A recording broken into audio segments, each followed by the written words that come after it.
పైన చూడండి అలా మబ్బులు వస్తున్నాయా. ఎంత మబ్బులు, చల్లని గాలి వస్తుంది. అక్కడ ఎక్కువ పడుతుంది వర్షం. ఫోన్ గందడిచిపోతుంది. అయినా పర్వాలే, ఎలా పడుతుంది.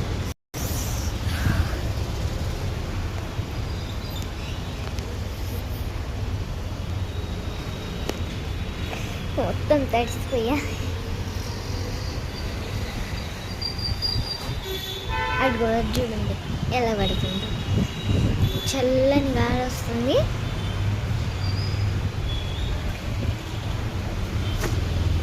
చల్లని గాలి వస్తుంది. చలిగాని పెడుతుంది ఎండాకాలం.